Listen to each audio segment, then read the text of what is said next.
اب کچھ تذکرہ مثنوی مولانا روم رحمۃ اللہ علیہ کا، جس کی وجہ سے آپ پوری دنیا میں جانے جاتے ہیں۔ آپ نے مولانا جامی علیہ رحمت کا نام تو سنا ہوگا۔ آپ بہت بڑے عاشق رسول ہیں صلی اللہ علیہ وآلہ وسلم۔ مولانا روم کے عہد مبارک کے فوراً بعد کا دور حضرت جامی کا ہے۔ حضرت جامی کتنے بڑے بزرگ تھے، اس پہ مولانا جامی علیہ رحمت کا اپنا کلام شاہد ہے۔ پہلے آپ کو وہ سناتے ہیں، پھر جو انہوں نے مثنوی شریف پر فرمایا ہے، پھر وہ بھی آپ کی نظر کریں گے۔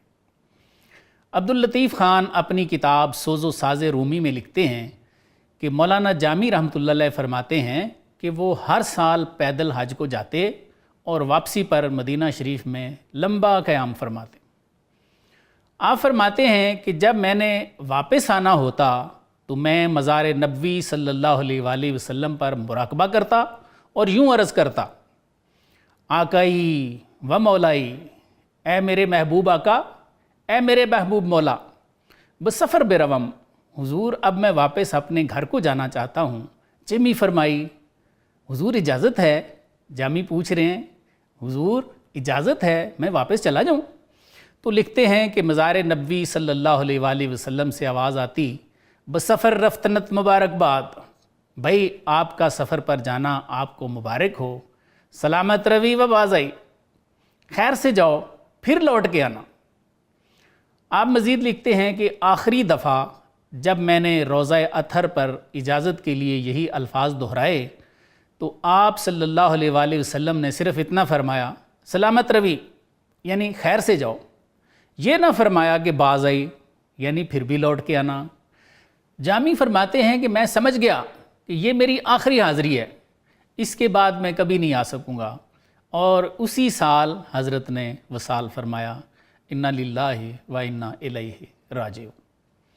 اتنی بڑی ہستی اور ایسے واصل انوار رسول صلی اللہ علیہ وآلہ وسلم نے مولانا روم کی مثنوی شریف کے بارے میں فرمایا، آفریدوں جہان مانوی، فرماتے ہیں وہ جو روحانی دنیا کا بادشاہ ہے رومی، بس ود برہان ذاتش مانوی، فرماتے ہیں اس کی روحانیت کی دلیل دنیا میں آج بھی موجود ہے۔ آگے فرماتے ہیں منچ گویم وصف عالی جناب، فرماتے ہیں بھائی میں اس عالی جناب کا وصف کیا بیان کروں، نیست پیغمبر ولے دارد کتاب، فرماتے ہیں پیغمبر تو نہیں ہے رومی لیکن کتاب رکھتا ہے، یعنی مثنوی شریف۔ آگے فرماتے ہیں مثنوی مانوی مولوی، یعنی مولانا کی جو مثنوی مانوی ہے، ہست قرآن در زبان پہلوی، یہ تو فارسی زبان کا قرآن ہے۔ آئیے جانتے ہیں کہ جامی علیہ رحمت نے مثنوی شریف کو فارسی زبان کا قرآن کیوں فرمایا ہے۔ مثنوی شریف کو پڑھنے والے بڑی اچھی طرح جانتے ہیں کہ اس میں کہیں تو آیات قرآنی کی تفسیر ہے اور کہیں حدیث رسول صلی اللہ علیہ وآلہ وسلم کی تفصیل ہے، لیکن حضرت مولانا روم رحمۃ اللہ علیہ کا ایک اپنا جداگانہ اسلوب ہے۔ آپ ایک حکایت سناتے ہیں اور اس کے بعد اس قرآنی آیت یا حدیث کا جو مضمون ہے وہ واضح کرتے ہیں تاکہ قاری کو صحیح طرح سے دین مصطفی صلی اللہ علیہ وآلہ وسلم کی سمجھ آ سکے۔ اس لیے یہ بتانا بڑا ضروری ہے کہ جہاں کہیں حضرت کی بظاہر ہمیں حکایات نظر آتی ہیں، ان کے پیچھے بھی جو مضامین ہیں وہ سب قرآنی ہیں۔ اس مختصر پروگرام میں اس کی کوئی ایک دو مثالیں آپ کے سامنے پیش کر دیتا ہوں، بقیہ مضامین بھی انشاءاللہ ہم اپنے وقت پر آپ کی خدمت میں پیش کر دیں گے۔ سورہ بقرہ میں ہے وَعَلَىٰ أَبْصَارِهِمْ غِشَاوَةٌ، یعنی ان کفار کی آنکھوں کے آگے پردہ ہے۔ مولانا ارشاد فرماتے ہیں کہ اگر کفار کو ظاہری طور پر دیکھیں تو ظاہری طور پر تو ان کی آنکھوں کے سامنے کوئی پردہ نہیں ہوتا۔ فرماتے ہیں معلوم ہو گیا کہ یہ باطنی معاملہ ہے اور قرآن اس پر شاہد ہے۔ سورہ حج بھی تو کہتی ہے لا تعمل الابصار ولکن تعمل القلوب، یعنی آنکھیں تو اندھی نہیں ہوتی، دل اندھے ہو جاتے ہیں۔ مولانا فرماتے ہیں کہ جو کفار کے بارے میں فرمایا گیا ہے نا کہ ان کی آنکھوں کے آگے پردہ ہے، وہ ان کے دل کی آنکھ کے آگے پردہ ہوتا ہے۔ وہ پردہ ہٹ جائے تو پھر فرماتے ہیں دل بھی دیکھیں گے۔ پھر آپ اس کی تشریح بھی فرماتے ہیں کہ بھئی دیکھو، دیکھنا دو طرح کا ہے، ایک بصارت سے اور دوسرا بصیرت سے۔ مزید فرماتے ہیں کہ بصارت سے تو بھئی جانور بھی دیکھتے ہیں، لیکن بصیرت سے صرف مومن دیکھتے ہیں۔ بخاری کی پہلی جلد میں مشہور و معروف کلام ہے سرکار دو عالم صلی اللہ علیہ وآلہ وسلم کا، اتقوا فراست المومن ینظر بنور اللہ، یعنی مومن کی فراست سے ڈرنا کیونکہ وہ اللہ کے نور سے دیکھتا ہے۔ اب مولانا روم اپنے انداز میں یہ بات سمجھاتے ہیں کہ لوگوں کو دل کی آنکھ سے نظر کیوں نہیں آتا۔ فرماتے ہیں کہ بھائی بڑی سادہ سی بات ہے، جنہوں نے قد افلح من تزکا نہیں کیا ان کا دل نہیں دیکھے گا، اور جو لوگ یہ کام کر لیں گے ان کا دل یا دل کی آنکھ فرماتے ہیں ضرور دیکھے گی۔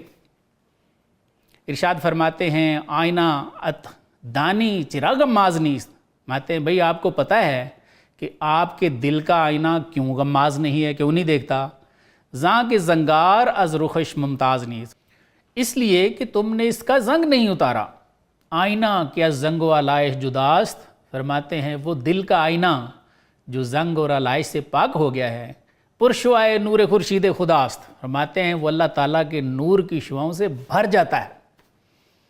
آگے فرماتے ہیں رو تو زنگار از رخ پاک کن، فرماتے ہیں بھائی جا پہلے اپنے دل سے زنگ دور کر، بعد ازاں آن نور را ادراک کن، فرماتے ہیں پھر تجھے دل کے اس نور کی سمجھ آئے گی۔ ہر کرا باشد ز سینہ فتح باب، آگے فرماتے ہیں کہ جس کے سینے کا دروازہ کھل جائے، یعنی جس کی شرح صدر ہو جائے، او ہر ذرہ میں بیند آفتاب، فرماتے ہیں اس کو اس کائنات کے ہر ذرے سے آفتاب حقیقی کے جلوے نظر آتے ہیں۔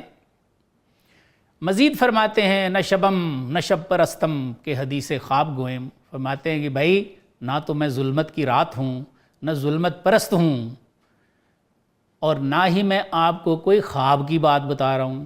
آگے کیا فرماتے ہیں ہما آفتاب بینم ہما آفتاب گوئم، فرماتے ہیں بھائی میں مراقبے میں اس آفتاب حقیقی کا نور دیکھتا ہوں، اس لیے تمہیں بھی بتا رہا ہوں۔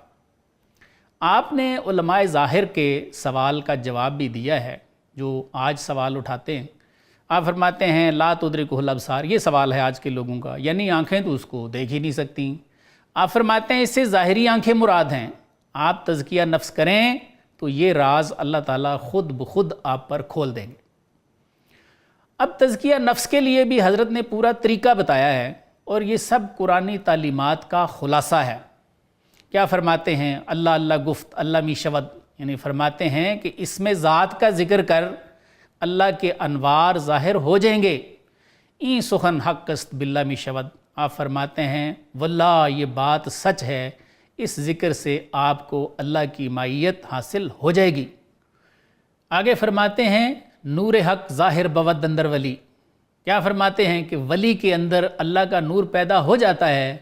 نیک بیں باشیگر اہل دلی، فرماتے ہیں اگر تو اہل دل میں سے ہے تو بڑی اچھی طرح تو بھی دیکھ سکتا ہے۔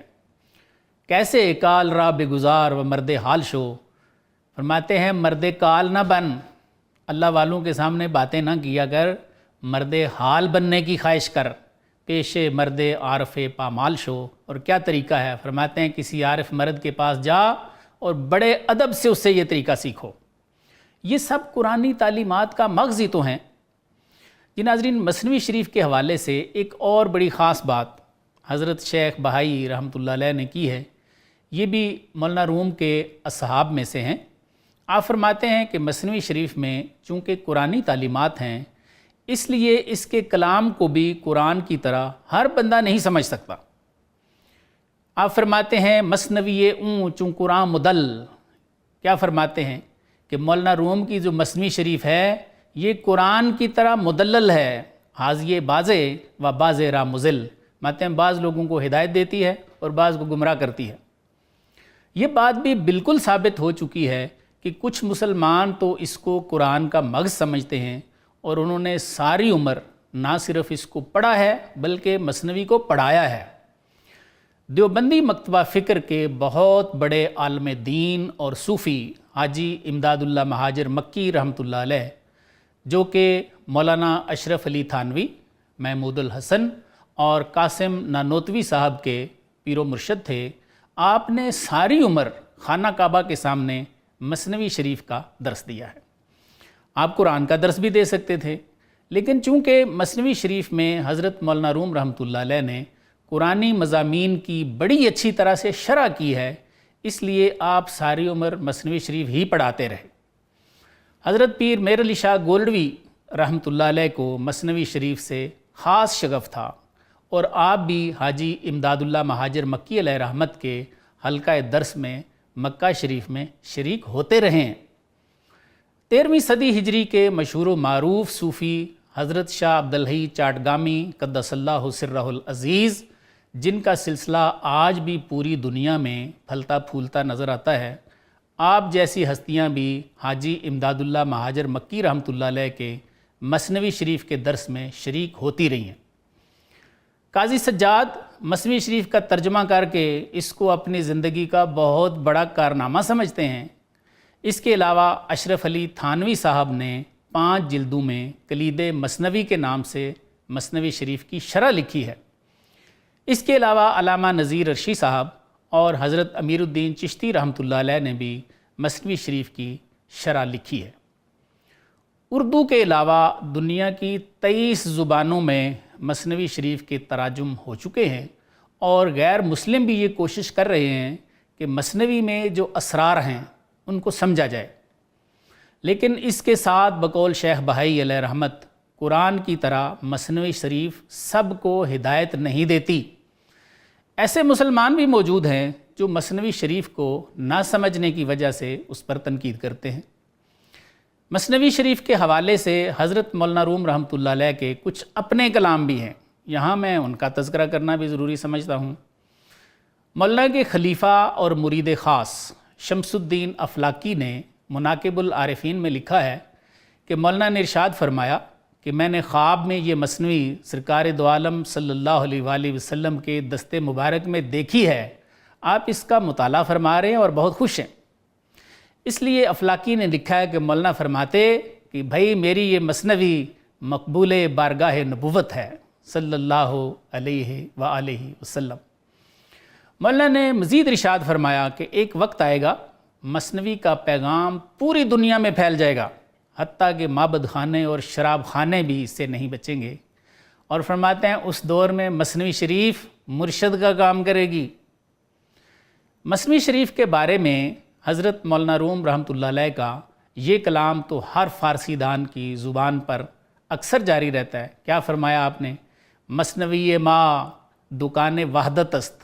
مولانا فرماتے ہیں کہ ہماری یہ جو مثنوی ہے یہ وحدت کی دکان ہے، حیرت اندر حیرت اندر حیرت است۔ فرماتے ہیں اس میں حیرت ہی حیرت ہے، حیرت ہی حیرت ہے، حیرت ہی حیرت۔